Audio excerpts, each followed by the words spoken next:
Viewers break तो बाद आप सब का स्वागत है। डॉक्टर साहब ਅਸੀਂ ਨੈਕਸਟ ਈਮੇਲ ਪੜ੍ਹਦੇ ਹਾਂ। ਸਾਡੀ ਨੈਕਸਟ ਈਮੇਲ ਆਸਟ੍ਰੇਲੀਆ ਤੋਂ ਗੁਰਸਿੱਖ ਵੀਰ ਜੀ ਦੀ ਹੈ। ਉਹ ਲਿਖਦੇ ਹਨ ਡਾਕਟਰ ਅਮਰਜੀਤ ਸਿੰਘ ਜੀ, ਵਾਹਿਗੁਰੂ ਜੀ ਕਾ ਖਾਲਸਾ ਵਾਹਿਗੁਰੂ ਜੀ ਕੀ ਫਤਿਹ।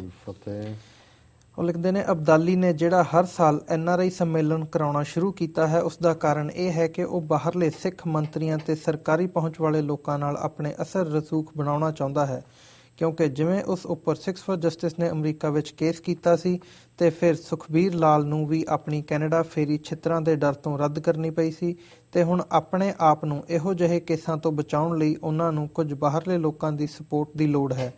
ਇਸੇ ਲਈ ਉਹਨਾਂ ਨੇ ਇਹ ਕੰਮ ਸ਼ੁਰੂ ਕੀਤਾ ਹੈ ਤੇ ਹੋਰ ਉਹਨਾਂ ਦਾ ਬਾਹਰਲੇ ਸਿੱਖਾਂ ਨਾਲ ਕੋਈ ਪਿਆਰ ਨਹੀਂ ਜਾਗਿਆ। ਉਸਨੇ ਥੋੜੇ ਦਿਨ ਪਹਿਲਾਂ NRI ਸੰਮੇਲਨ ਵਿੱਚ ਕਿਹਾ ਸੀ ਕਿ ਬਾਹਰਲੇ ਸਿੱਖ ਪੰਜਾਬ ਵਿੱਚ ਪੈਸਾ ਇਨਵੈਸਟ ਕਰਨ। ਹੁਣ ਬੰਦਾ ਇਹਨਾਂ ਨੂੰ ਪੁੱਛੇ ਕਿ ਤੁਸੀਂ ਆਪ ਤਾਂ ਪੰਜਾਬ 'ਚੋਂ ਸਾਰਾ ਪੈਸਾ ਲੁੱਟ ਕੇ ਬਾਹਰ ਇਨਵੈਸਟ ਕੀਤਾ ਤੇ ਫਿਰ ਅਸੀਂ ਘਰੋਂ ਧਤੂਰਾ ਨਹੀਂ ਪੀ ਅਸੀਂ ਘਰੋਂ ਧਤੂਰਾ ਪੀ ਕੇ ਨਹੀਂ ਆਏ ਜਿਹੜੇ ਬਿੱਲੀ ਸਿਰਹਾਣੇ ਦੁੱਧ ਜੰਮਣ ਰੱਖ ਦਈਏ। ਪੰਜਾਬ ਵਿੱਚ ਪੈਸਾ ਇਨਵੈਸਟ ਕਰਨ ਨਾਲੋਂ ਚੰਗਾ ਤੇ ਸਵਿਸ ਬੈਂਕ ਵਿੱਚ ਖਾਤਾ ਨੰਬਰ ਦੇ ਦਿਓ, ਉੱਥੇ ਹੀ ਪਾ ਦਿੰਦੇ ਹਾਂ, ਕਿਉਂਕਿ ਬਾਅਦ ਵਿੱਚ ਵੀ ਘੁੰਮ ਫਿਰ ਕੇ ਉੱਥੇ ਹੀ ਜਾਣਾ ਹੈ। ਪੰਜਾਬ ਦਾ ਅੱਜ ਕੱਲ੍ਹ ਇਹ ਹਾਲ ਹੈ ਕਿ ਰਾਹ ਗਲੀ ਤੁਰੇ ਜਾਂਦੇ ਕਰੋੜਪਤੀ ਵੀ ਕੰਗਾਲ ਹੋ ਜਾਂਦੇ ਹਨ। ਪੰਜਾਬ ਵਿੱਚ ਸਿਰਫ 92,000 ਕਰੋੜ ਦਾ ਕਰਜ਼ਾ ਹੈ, ਜਿਹੜਾ ਕਿ ਸਿੱਧਾ ਅਬਦਾਲੀ ਕੇ ਸਵਿਸ ਬੈਂਕ ਅਕਾਊਂਟ ਵਿੱਚ ਗਿਆ ਹੈ। ਉੱਪਰੋਂ ਜਿਹੜਾ ਭਾਰਤ ਸਰਕਾਰ ਤੇ RSS ਇਹਨਾਂ ਨੂੰ ਗੱਦਾਰੀ ਦਾ ਪੈਸਾ ਦਿੰਦੇ ਹਨ ਉਹ ਵੱਖਰਾ, ਤੇ ਨਸ਼ਿਆਂ ਦੀ ਕਮਾਈ ਵੱਖਰੀ, ਗੋਲਕ ਦੀ ਚੋਰੀ ਵੱਖਰੀ। ਦੂਜੇ ਪਾਸੇ ਜਨਤਾ ਦਾ ਇਹ ਹਾਲ ਹੈ ਕਿ ਹੁਣ ਲੋਕਾਂ ਨੂੰ ਗੋਡਿਆਂ ਭਾਰ ਕਰਕੇ ਦਾਲ ਰੋਟੀ ਸਕੀਮ ਤੇ ਲੈ ਆਂਦਾ ਹੈ। ਪਤਾ ਨਹੀਂ ਇਹਦੇ ਕੋਲ ਕਿਹੜੀ ਗਿੱਦੜ ਸਿੰਘੀ ਆ ਜਿਹੜਾ ਬਾਹਲੇ ਸਿੱਖ ਹਰ ਸਾਲ ਪੱਲਿਓਂ ਪੈਸੇ ਖਰਚ ਕੇ ਉੱਥੇ ਪਹੁੰਚ ਜਾਂਦੇ ਨੇ ਪਕੌੜੇ ਖਾਣ, ਪਰ ਉੱਥੋਂ ਮਿਲਣਾ ਕੁਝ ਨਹੀਂ ਧੋਖੇ ਤੋਂ ਬਿਨਾਂ, ਕਿਉਂਕਿ ਅਬਦਾਲੀ ਟੱਬਰ ਧੋਖਾ ਹੀ ਦਿੰਦਾ ਹੈ ਹਰ ਇੱਕ ਨੂੰ। ਜਿਵੇਂ ਥੋੜ੍ਹੇ ਸਾਲਾਂ ਵਿੱਚ ਇਹਨਾਂ ਨੇ ਪੰਜਾਬ ਨੂੰ ਖਾਧਾ ਹੈ। ਇਹਨਾਂ ਦਾ ਨਾਮ ਅਕਾਲੀ ਦਲ ਨਹੀਂ ਢਿੱਡੀ ਦਲ ਹੋਣਾ ਚਾਹੀਦਾ। ਮੈਨੂੰ ਲੱਗਦਾ ਹੈ ਕਿ ਇਹਨਾਂ ਦੀਆਂ ਪੱਗਾਂ ਥੱਲੇ ਬੋਦੀਆਂ ਹੋਣਗੀਆਂ ਜਾਂ ਫਿਰ ਇਹ ਕੋਈ ਤਾਂਤਰਿਕ ਹੋਊ ਜਿਹੜਾ ਸਾਰੀ ਰਾਤ ਖੂਹ ਵਿੱਚ ਪੁੱਠਾ ਲਮਕ ਕੇ ਛਿੱਲੇ ਕੱਢਦਾ ਹੋਊ ਤੇ ਦਿਨ ਦਿਹਾੜੇ ਕੁੜਤਾ ਪਜਾਮਾ ਪਾ ਕੇ ਮੁੱਖ ਮੰਤਰੀ। ਇਹਨਾਂ ਨੂੰ ਕਿਹੜੀ ਕੋਈ ਸ਼ਰਮ ਜਾਂ ਡਰ ਹੈ ਕਿਸੇ ਦਾ? ਜੇ ਅਬਦਾਲੀ ਕਿਸੇ ਬਾਹਰਲੇ ਸਿੱਖ ਦਾ 100-200 ਕਰੋੜ ਖਾ ਗਿਆ ਤੇ ਫਿਰ ਉਸ ਨੂੰ ਨਹੀਂ ਸਾਰੀ ਉਮਰ ਭੁੱਲਦਾ NRI ਸੰਮੇਲਨ ਦੀ ਚਾਹ। ਕੱਲ੍ਹ ਦੀਆਂ ਗੱਲਾਂ ਕਿ ਇਹਦੇ ਪਿਓ ਕੋਲ ਸਾਈਕਲ ਵੀ ਨਹੀਂ ਸੀ ਤੇ ਅੱਜ ਹੈਲੀਕਾਪਟਰ ਤੋਂ ਥੱਲੇ ਦੀ ਗੱਲ ਨਹੀਂ ਕਰਦੇ ਤੇ ਨਾ ਬੰਦੇ ਨੂੰ ਬੰਦਾ ਸਮਝਦੇ ਆ। ਭੁੱਖੇ ਦੀ ਧੀ ਰੱਜੀ ਤੇ ਖੇਡ ਢਾਉਣ ਲੱਗੀ। ਇਹਨਾਂ ਦਾ ਕੋਈ ਪ੍ਰਬੰਧ ਕਰਨਾ ਪੈਣਾ ਛੇਤੀ, ਨਹੀਂ ਤਾਂ ਇਹ ਬਾਹਰਲੇ ਸਿੱਖਾਂ ਦੇ ਸਿਰ ਤੇ ਬਹਿਣ ਦੀ ਵੀ ਪੂਰੀ ਕੋਸ਼ਿਸ਼ ਕਰਨਗੇ। ਹਾਂਜੀ ਡਾਕਟਰ ਸਾਹਿਬ, ਵੀਰ ਜੀ ਦਾ ਬਹੁਤ ਬਹੁਤ ਧੰਨਵਾਦ। ਉਹਨਾਂ ਨੇ ਬੜੀ ਖੂਬਸੂਰਤ ਈਮੇਲ ਲਿਖੀ ਹੈ। ਹਾਂਜੀ, ਪੰਜਾਬੀ ਦੇ ਬੜੇ ਅਮੀਰ ਮੁਹਾਵਰਿਆਂ ਦੇ ਨਾਲ ਉਹਨਾਂ ਨੇ ਆਪਣੀ ਇਸ ਲਿਖਤ ਨੂੰ ਗੁੰਦਿਆ ਜੀ। ਔਰ ਕਿਉਂਕਿ ਜਿਹੜਾ ਮੁਹਾਵਰਾ ਹੁੰਦਾ ਹੈ ਜਾਂ ਅਖਾਣ ਹੈ, ਇਹਦੇ 'ਚ ਉਮਰਾਂ ਦੀ ਵਿਜ਼ਡਮ ਹੁੰਦੀ ਹੈ, ਜਿਹਨੂੰ ਕਹਿੰਦੇ ਨੇ ਵਿਜ਼ਡਮ ਆਫ ਦਾ ਏਜਿਸ। ਹਾਂਜੀ, ਇਹਨੂੰ ਕੋਈ ਇਕੱਲਾ ਬਹਿ ਕੇ ਨਹੀਂ ਲਿਖਦਾ, ਇਹ ਕਲੈਕਟਿਵ ਵਿਜ਼ਡਮ ਹੈ, ਸਾਂਝੀ ਵਿਜ਼ਡਮ ਹੈ, ਜਿਹੜੀ ਸਦੀਆਂ ਤੋਂ ਬਾਅਦ ਟਰੈਵਲ ਕਰਕੇ ਅਗਲੀਆਂ ਜਨਰੇਸ਼ਨਾਂ ਤੱਕ ਪਹੁੰਚਦੀ ਹੈ। ਸੋ ਇਹਨਾਂ ਦੀ ਲਿਖਤ ਦੇ ਵਿੱਚ ਬਹੁਤ ਸਾਰੇ ਮੁਹਾਵਰੇ ਨੇ, ਮੈਂ ਦੁਹਰਾਵਾਂਗਾ ਤਾਂ ਨਹੀਂ ਕਿ ਆਲਰੇਡੀ ਤੁਸੀਂ ਪੜ੍ਹੇ ਹੀ ਨੇ ਜੀ। ਉਹਨਾਂ ਨੇ ਕਿਉਂਕਿ ਜਿਵੇਂ ਅਬਦਾਲੀ ਦਾ ਜ਼ਿਕਰ ਕੀਤਾ, ਅਸੀਂ ਜਿਹੜੇ ਸਾਡੇ ਨਵੇਂ ਦਰਸ਼ਕ ਜਾਂ ਸਰੋਤੇ ਨੇ ਉਹਨਾਂ ਨੂੰ ਨਾ ਲੱਗੇ ਵੀ ਇਹ ਕੀ ਵਰਡ ਹੈ। ਪੰਜਾਬ ਦੇ ਵਿੱਚ ਤਾਂ ਹੁਣ ਕੋਈ ਅਬਦਾਲੀ ਨਹੀਂ ਹੈ। ਹਾਂਜੀ, ਕਿਉਂਕਿ ਅਹਿਮਦ ਸ਼ਾਹ ਅਬਦਾਲੀ ਨੇ 17 ਵਾਰ ਹਮਲਾ ਕੀਤਾ, ਇੰਡਸ ਕ੍ਰਾਸ ਕਰਕੇ। ਅਫਗਾਨਿਸਤਾਨ ਦਾ ਰਹਿਣ ਵਾਲਾ ਸੀ ਉਹ, ਔਰ ਉਹਦਾ ਕੰਮ ਲੁੱਟਮਾਰ ਕਰਨਾ ਸੀ। ਤੇ ਪੰਜਾਬ ਦੇ ਵਿੱਚ ਉਹਦੇ ਹਮਲੇ ਵੇਲੇ ਅਕਸਰ ਔਰ ਹਮਲੇ ਤੋਂ ਬਾਅਦ ਵੀ ਲੰਬਾ ਵਕਤ ਇਹ ਅਖਾਣ ਰਿਹਾ ਕਿ ਖਾਧਾ ਪੀਤਾ ਲਾਏ ਦਾ ਰਹਿੰਦਾ ਅਹਿਮਦ ਸ਼ਾਹ ਦਾ, ਕਿ ਜੋ ਖਾ ਪੀ ਲਓ ਉਹੀ ਠੀਕ ਹੈ, ਬਾਕੀ ਤਾਂ ਉਹਨੇ ਲੈ ਜਾਣਾ। ਸੋ ਇਹਨਾਂ ਨੇ ਹੁਣ ਇਹ ਅਕਾਲੀ ਦਲ ਜਿਹੜਾ ਹੈ, ਬਾਦਲ ਦਲ, ਇਸ ਦਾ ਨਾਂ ਹੀ ਉਹਨੇ ਅਬਦਾਲੀ ਦਲ ਰੱਖਿਆ ਵੀ ਲੁਟੇਰੇ ਨੇ, ਵੀ ਇਹ ਜਿਹੜੇ ਬੈਠੇ ਨੇ ਨੀਲੀਆਂ ਪੱਗਾਂ ਬੰਨ੍ਹ ਕੇ। ਇਹਨਾਂ ਨੇ ਕਿਹਾ ਵੀ ਇਹਨਾਂ ਦੇ ਸਿਰਾਂ ਦੇ ਥੱਲੇ ਬੋਦੀਆਂ ਨੇ ਪਤਾ ਨਹੀਂ, ਜਾਂ ਕੋਈ ਤਾਂਤਰਿਕ ਹੈ ਪੁੱਠੇ ਖੂਹ 'ਚ ਲਟਕਦਾ, ਫਿਰ ਆ ਕੇ ਦਿਨੇ ਕੁੜਤਾ ਪਜਾਮਾ ਪਾ ਕੇ ਆ ਜਾਂਦਾ। ਇਸ ਲਈ ਵੀ ਕਰਤੂਤਾਂ ਹਿੰਦੂ ਬਣਾਉਣ ਵਾਲੀਆਂ ਨੇ, ਤਾਂਤਰਿਕ ਬਣਾਉਣ ਵਾਲੀਆਂ ਨੇ।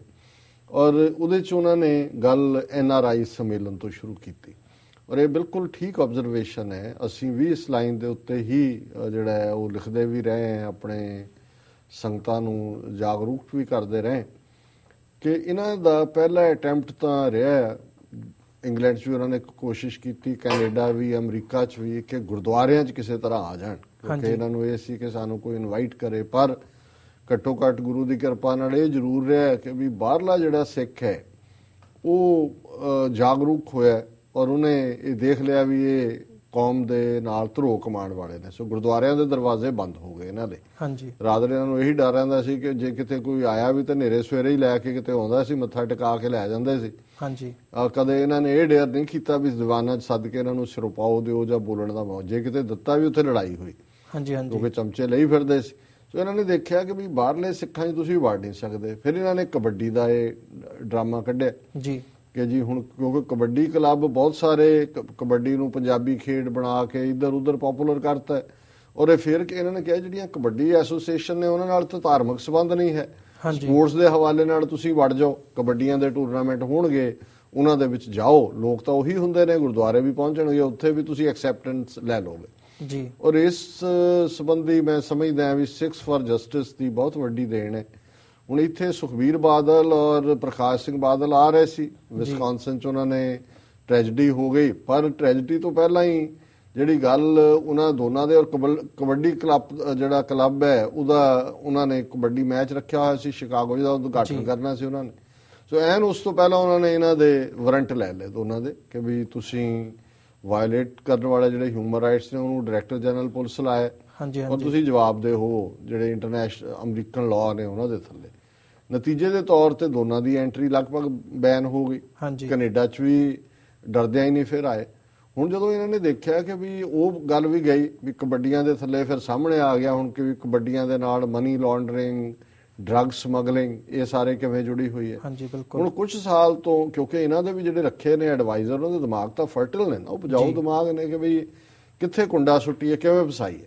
ਉਹਨਾਂ ਨੇ ਇਹ ਡਰਾਮਾ ਸ਼ੁਰੂ ਕੀਤਾ NRI ਸੰਮੇਲਨ, ਨਾਨ ਰੈਜ਼ੀਡੈਂਟ ਇੰਡੀਅਨ, ਉਹ ਕਿਉਂਕਿ ਪ੍ਰਵਾਸੀ ਭਾਰਤੀ ਸੰਮੇਲਨ ਤਾਂ ਚੱਲਦਾ ਹੀ ਸੀ ਲੰਬੇ ਵਕਤ ਤੋਂ, ਉਹਨਾਂ ਨੇ ਆਪਣੇ ਟੁਚੇਰੇ ਜਿਹੜੇ ਨੇ ਨਵਾਜਣ ਲਈ ਰੱਖਿਆ ਹੋਇਆ। ਸੋ ਇਹਨਾਂ ਨੇ ਇਸ ਕਿਸਮ ਦਾ ਐਤਕੀ ਸੈਕੰਡ ਬੜੇ ਵੱਡੇ ਲੈਵਲ ਤੇ ਕੀਤਾ। ਉਹ ਲੋਕ ਵੀ ਜਿਹੜੇ ਨੇ ਉਹ ਜਿਵੇਂ ਕਿਹਾ ਉਹਨਾਂ ਨੇ ਪਕੌੜੇ ਖਾਣ ਚਲੇ ਜਾਂਦੇ ਨੇ। ਹੁਣ ਉਹਨਾਂ ਦੇ ਵਿੱਚ ਬੜੀਆਂ ਫੜਾਂ ਵੀ ਮਾਰਦੇ ਨੇ। ਐਤਕੀ NRI ਸੰਮੇਲਨ ਸਿਰਫ ਬਾਦਲ ਹੀ ਕੁਰਸੀ ਤੇ ਬੈਠਾ ਸੀ ਉੱਤੇ, ਕਿਸੇ ਨੂੰ ਨੇੜੇ ਵੀ ਨਹੀਂ ਲੱਗਣ ਦਿੱਤਾ। ਕੋਈ NRI ਸੰਮੇਲਨ ਤਾਂ ਹੋਏ ਵੀ ਜਿਹੜੇ ਬਾਹਰਲੇ ਲੋਕ ਨੇ, ਜਿਹੜੀਆਂ ਉਹਨਾਂ ਦੀਆਂ ਸਮੱਸਿਆਵਾਂ ਨੇ, ਉਹਨੂੰ ਤੁਸੀਂ ਡਿਸਕਸ ਕਰੋ ਓਪਨਲੀ। ਉਹਦੇ 'ਚ ਬਿਕਰਮ ਮਜੀਠੀ ਹੈ, ਸੁਖਬੀਰ ਬਾਦਲ ਹੈ, ਉਹਦੀ ਸਿਫਤ ਕਰਦਾ, ਉਹਦੀ ਕਰਦਾ। ਪਿਓ ਜਿਹੜਾ ਬੈਠਾ ਉਹ ਸਾਰਿਆਂ ਨੂੰ ਟਿੱਚ ਸਮਝਦਾ, ਸਭ ਦਾ ਜਿਹੜਾ ਉਹ ਜੋਕ ਬਣਾਏ ਹੋਏ ਨੇ ਉਹਨੇ। ਸੋ ਇਹ ਜਿਹੜਾ ਸਾਰਾ NRI ਸੰਮੇਲਨ ਦਾ ਪਾਰਟ ਹੈ, ਇਹ ਤਾਂ ਫੇਵਰ ਵਿਨ ਕਰਨ ਤੇ ਜਿਵੇਂ ਕਬੱਡੀ ਟੂਰਨਾਮੈਂਟਸ ਨੂੰ ਇਹਨਾਂ ਨੇ ਡਰੱਗ ਗੈਂਗਸ ਬਣਾਉਣ ਦੇ ਲਈ ਵਰਤਿਆ, ਇਸੇ ਤਰ੍ਹਾਂ NRI 'ਚ ਵੀ ਆ ਰਖੜੇ ਨੇ, ਦੂਜੇ ਨੇ ਰੱਖੇ ਹੋਏ ਨੇ ਕਿ ਜਿਹੜੀ ਹਰਾਮ ਦੀ ਕਮਾਈ ਹੈ, ਕਾਲਾ ਧਨ ਜਿਹੜਾ ਇਕੱਠਾ ਕੀਤਾ, ਉਹ ਬਾਹਰ ਇਨਵੈਸਟ ਕਿਵੇਂ ਕਰਨਾ, ਇਸ ਕਿਸਮ ਦੇ ਇਹਨਾਂ ਨੂੰ ਮਿਲੇ ਹੋਏ ਨੇ। ਸੋ ਉਹਨਾਂ ਨੇ ਬੜਾ ਠੀਕ ਕਿਹਾ ਕਿ ਵੀ ਤੁਸੀਂ ਜੋ ਮੁੜ ਕੇ ਲੁੱਟਣਾ ਹੈ ਜਾਂ ਲੁੱਟਦੇ ਜੋ ਕਰਦੇ ਹੋ, ਸਵਿਸ ਬੈਂਕਾਂ ਦੇ ਅਕਾਊਂਟ ਦਿਓ ਤੁਸੀਂ, ਤੁਹਾਡੇ ਅਕਾਊਂਟ 'ਚ ਅਸੀਂ ਸਿੱਧਾ ਹੀ ਪਾ ਦਿੰਦੇ, ਮੁੜ ਕੇ ਜਾਣੇ ਤਾਂ ਤੁਹਾਡੇ ਕੋਲ ਹੀ ਨੇ। ਔਰ 52,000 ਕਰੋੜ ਦੇ ਕਰਜ਼ੇ ਦੀ ਗੱਲ ਕੀਤੀ। ਅੱਜ ਹੀ ਮੈਂ ਮੀਡੀਆ 'ਚ ਖਬਰ ਦੇਖ ਰਿਹਾ ਸੀ ਕਿ ਇਸ ਬੀਤੇ ਮਹੀਨੇ ਦੀਆਂ ਤਨਖਾਹਾਂ ਪੰਜਾਬ ਦੇ ਮੁਲਾਜ਼ਮਾਂ ਨੂੰ ਨਹੀਂ ਮਿਲੀਆਂ। ਔਰ ਦਾਅਵਾ ਕਰ ਰਹੇ ਨੇ ਜੀ ਸਾਡੇ ਤਾਂ ਖਜ਼ਾਨੇ ਭਰੇ ਹੋਏ ਨੇ। ਜੇ ਖਜ਼ਾਨੇ ਭਰੇ ਨੇ, ਤੁਹਾਡੇ ਚੀਫ ਸੈਕਟਰੀ ਮਿਨਿਸਟਰਾਂ ਨੇ ਆਪਣੀ ਡਰਾ ਕੀਤੀ ਹੈ ਤਨਖਾਹ ਲੋਕਾਂ ਨੂੰ, ਤੁਸੀਂ ਮੁਲਾਜ਼ਮਾਂ ਨੂੰ ਤਨਖਾਹ ਕਿਉਂ ਨਹੀਂ ਮਿਲੀ ਹੈ? ਕਿਉਂਕਿ ਪੈਸਾ ਤਾਂ ਜੋ ਆਉਂਦਾ ਹੈ, ਭਾਵੇਂ ਸੈਂਟਰ ਦੀ ਗ੍ਰਾਂਟ ਹੈ ਜਾਂ ਟੈਕਸ ਪੇਅਰ ਮਨੀ ਹੈ, ਉਹ ਲੁੱਟ ਲੱਟ ਕੇ ਲੈ ਜਾਂਦੇ ਨੇ। ਉਹ ਕੋਈ ਸਵਿਸ ਬੈਂਕਾਂ 'ਚ ਪਹੁੰਚ ਜਾਂਦਾ। ਉਹਨੇ ਕਿਹਾ 52,000 ਕਰੋੜ ਤਾਂ ਇਹ ਹੈ ਜਿਹੜੀ ਡਰੱਗ 'ਚੋਂ ਮਨੀ ਆਉਂਦੀ ਹੈ, ਜਿਹੜਾ ਗਦਾਰੀ ਦਾ RSS ਤੋਂ ਪੈਸਾ ਮਿਲਦਾ ਹੈ, ਤੇ ਜਿਹੜੇ ਹੋਰ ਇਹਨਾਂ ਦਾ ਸਾਰਾ ਨਸ਼ਿਆਂ 'ਚੋਂ ਵਾਲਾ ਪਾਰਟ ਜਿਹੜਾ ਉਹਦੇ ਨਾਲ ਜੁੜਿਆ ਹੈ, ਗੋਲਕਾਂ ਦਾ ਪੈਸਾ 700-800 ਕਰੋੜ ਦਾ ਸ਼੍ਰੋਮਣੀ ਕਮੇਟੀ ਦਾ ਬਜਟ ਹੈ। ਸੋ ਉਹਨਾਂ ਨੇ ਕਿਹਾ ਕਿ ਵੀ ਹੁਣ ਤੁਸੀਂ, ਔਰ ਇਹ ਗੱਲ ਈਵਨ ਮੀਡੀਆ ਨੇ ਵੀ ਸੁਖਬੀਰ ਬਾਦਲ ਨੂੰ ਪੁੱਛੀ ਸੀ ਜਦੋਂ ਇਹਨੇ ਇਨਵੈਸਟਰਸ ਦੀ ਕਾਨਫਰੰਸ ਚੰਡੀਗੜ੍ਹ ਕੀਤੀ, ਤੇ ਉਹਨਾਂ ਨੇ ਕਿਹਾ ਜੀ ਅਸੀਂ ਉਹਨਾਂ ਨੂੰ ਕਹਿੰਦੇ ਆ ਇਨਵੈਸਟ ਕਰੋ, ਤਾਂ ਕਿਸੇ ਨੇ ਪੁੱਛਿਆ ਕਿ ਜੀ ਤੁਸੀਂ ਇਨਵੈਸਟ ਨਹੀਂ ਕੀਤਾ ਪੰਜਾਬ 'ਚ, ਵੀ ਤੁਹਾਡਾ ਤਾਂ ਤੁਸੀਂ ਸਾਰੀ ਬਾਹਰ ਇਨਵੈਸਟਮੈਂਟ ਕੀਜੇ, ਏਡਾ ਹੀ ਤੁਹਾਡੀ ਇਨਵੈਸਟਰ ਤੁਸੀਂ ਦੱਸ ਰਹੇ ਹੋ ਵੀ ਪੰਜਾਬ 'ਚ ਇਨਵੈਸਟ ਕਰਨ ਦੇ ਫਾਇਦੇ ਨੇ, ਤੇ ਤੁਸੀਂ ਦੀਵਾਨੀ ਨਹੀਂ ਇਨਵੈਸਟ ਕੀਤੀ। ਔਰ ਇਹੀ ਗੱਲ ਇਹ ਵੀਰ ਕਹਿੰਦੇ ਨੇ ਵੀ ਅਸੀਂ ਕੋਈ ਧਤੂਰਾ ਨਹੀਂ ਪੀਤਾ ਹੋਇਆ ਕਿ ਵੀ ਅਸੀਂ ਜਿਹੜਾ ਉਹ ਤੁਹਾਡੇ ਇਨਵੈਸਟ ਕਰਾਂਗੇ, ਵੀ ਇਨਵੈਸਟ ਤਾਂ ਤੁਸੀਂ ਨਹੀਂ ਕੀਤਾ। ਜੇ ਇੰਨਾ ਹੀ ਹੁੰਦਾ ਤਾਂ ਤੁਸੀਂ ਤਾਂ ਲੁੱਟਣ ਤੇ ਲੱਗੇ ਹੋਏ ਹੋ। ਔਰ ਇਸੇ ਤਰ੍ਹਾਂ ਦਾਲ ਰੋਟੀ ਸਕੀਮ ਕਿ ਵੀ ਪੰਜਾਬ ਦਾ ਜਿਹੜਾ ਪ੍ਰਾਈਡ ਰਿਚਨੈਸ ਦਾ ਖਤਮ ਕਰਕੇ ਗੋਡਿਆਂ ਪਰ ਨੇ ਲੈ ਆਏ ਨੇ ਦਾਲ ਰੋਟੀ ਦੇ ਉੱਤੇ। ਔਰ ਫਿਰ ਉਹਨਾਂ ਨੇ ਜਿਹੜਾ ਇਹ ਕਿਹਾ ਕਿ ਵੀ ਇਹ ਅਕਾਲੀ ਦਲ ਨਹੀਂ, ਇਹ ਟਿੱਡੀ ਦਲ ਹੈ। ਔਰ ਕੱਲ੍ਹ ਹੀ ਕੁਦਰਤੀ ਵਿਚਾਰ ਹੋ ਰਹੇ ਸੀ। ਹੁਣ ਤਾਂ ਖੈਰ ਯੂਨਾਈਟਿਡ ਨੇਸ਼ਨਸ ਨੇ ਹੈਲੀਕਾਪਟਰਾਂ ਰਾਹੀਂ, ਜਹਾਜ਼ਾਂ ਰਾਹੀਂ ਕਰਕੇ ਹੁਣ ਦੁਨੀਆ 'ਚ ਕੋਈ ਟਿੱਡੀ ਦਲ ਨਹੀਂ ਹੁੰਦਾ। ਇੱਕ ਜ਼ਮਾਨਾ ਸੀ ਅੱਜ ਤੋਂ 20-25 ਸਾਲ ਪਹਿਲਾਂ ਵੀ ਕਿ ਆਲਮੋਸਟ ਚੌਥਾ ਪੰਜਵਾਂ ਹਿੱਸਾ ਫਸਲਾਂ ਜਿਹੜੀਆਂ ਨੇ ਉਹ ਟਿੱਡੀ ਦਲ ਡਿਸਟਰੋਏ ਕਰ ਦਿੰਦਾ ਸੀ। ਔਰ ਪੰਜਾਬ ਦੇ ਵਿੱਚ ਇਸ ਦੀਆਂ ਅਜੇ ਵੀ ਕਈ ਕਹਾਣੀਆਂ ਨੇ। ਇੱਥੋਂ ਮਿਡਲ ਈਸਟ ਚੋਂ ਨਿਕਲਦੇ ਸੀ ਟਿੱਡੀ ਦਲ, ਹਜ਼ਾਰਾਂ ਦੀ ਗਿਣਤੀ 'ਚ ਟਿੱਡੀਆਂ, ਪੂਰੇ ਦਾ ਪੂਰਾ ਉੱਪਰ ਅਸਮਾਨ ਜਿਹੜਾ ਹੈ ਉਸ ਨੂੰ ਉਹ ਢੱਕ ਦਿੰਦੀਆਂ। ਮੈਂ ਵੀ ਬਚਪਨ 'ਚ ਦੇਖਿਆ ਹੋਇਆ ਟਿੱਡੀ ਦਲ। ਔਰ ਉਹ ਫਿਰ ਜਿੱਥੇ ਬੈਠਦੇ ਸੀ ਕਣਕਾਂ ਤੇ, ਝੋਨੇ ਤੇ, ਦੂਜੇ, ਉਹਨੂੰ ਉਹ ਜਦੋਂ ਤੱਕ ਉੱਠਦਾ ਸੀ ਉਹ ਟਿੱਡੀ ਦਲ ਉਹਨੂੰ ਉਜਾੜ ਦਿੰਦਾ ਸੀ। ਫਿਰ ਇਹ ਹੈ ਵੀ ਉਹਨਾਂ ਦੀ ਬਰੀਡਿੰਗ ਬੜੀ ਫਾਸਟ ਹੁੰਦੀ ਹੈ। ਉਹ ਜਦੋਂ 2-3 ਦਿਨ ਟਿੱਡੀ ਦਲ ਬੈਠਾ ਰਿਹਾ ਤੇ ਉਦੋਂ ਹੀ ਉੱਥੇ ਹੀ ਆਂਡੇ ਦੇ ਦਿੰਦੇ ਸੀ ਉਹ ਉਹਨਾਂ ਦੇ। ਤੇ ਜਦੋਂ ਉੱਡ ਜਾਂਦਾ ਸੀ ਟਿੱਡੀ ਦਲ ਉਦੋਂ ਹੀ ਉਹਨਾਂ ਦੇ ਜਿਹੜੇ ਦਿੱਤੇ ਹੋਏ ਬੱਚੇ ਨੇ ਉਹ ਜਿਹੜਾ ਰਹਿੰਦ ਖੂੰਦ ਸੀ ਉਹਨੂੰ ਵੀ ਡਿਸਟਰੋਏ ਕਰ ਦਿੰਦੇ ਸੀ। ਸੋ ਇਸ ਤਰੀਕੇ ਨਾਲ ਬਚਦਾ ਕੁਛ ਨਹੀਂ ਸੀ। ਜਿਸ ਇਲਾਕੇ 'ਚੋਂ ਟਿੱਡੀ ਦਲ ਲੰਘ ਗਿਆ ਉੱਥੇ ਜਿਹੜਾ ਉਸ ਸਾਲ ਅਕਾਲ ਪੈ ਜਾਂਦਾ ਸੀ, ਲੋਕ ਮਰ ਜਾਂਦੇ ਸੀ। ਔਰ ਇਹ 80ਵਿਆਂ ਦੇ ਵਿੱਚ ਜਾ ਕੇ ਫਿਰ ਇਹਨੂੰ ਇੰਟਰਨੈਸ਼ਨਲ ਪ੍ਰੋਬਲਮ ਮੰਨ ਕੇ ਉਹਨਾਂ ਨੇ ਦਵਾਈਆਂ ਦੀ ਇਜਾਦ ਕੀਤੀ, ਜਹਾਜ਼ਾਂ ਦੇ ਨਾਲ ਪੂਰਾ ਉਹਨਾਂ ਦਾ ਬੀਜ ਨਾਸ਼ ਕੀਤਾ ਟਿੱਡੀਆਂ ਦਾ। ਔਰ ਹੁਣ ਉਹ ਟਿੱਡੀ ਦਲ ਨਹੀਂ ਜਾਣਦੇ। ਸੋ ਉਹਨਾਂ ਨੇ ਇਹ ਬਿਲਕੁਲ ਠੀਕ ਕਿਹਾ ਕਿ ਵੀ ਇਹ ਇਹਨਾਂ ਦੇ ਅੱਗੋਂ ਬਚੂੰਗੜੇ ਨੇ। ਵੀ ਪਹਿਲਾਂ ਤਾਂ ਬਾਦਲ ਲੁੱਟ ਕੇ ਖਾ ਗਿਆ, ਹੁਣ ਉਹ ਬੱਚਾ ਦਿੱਤਾ ਹੈ ਸੁਖਬੀਰ, ਜਿਵੇਂ ਟਿੱਡੀ ਛੱਡ ਜਾਂਦੇ ਸੀ ਨਿਆਣ, ਹੁਣ ਅਗਲੇ ਜਿਹੜੇ ਨੇ ਉਹ ਜਾੜ ਦੇਣਗੇ ਜੋ ਰਹਿ ਗਏ।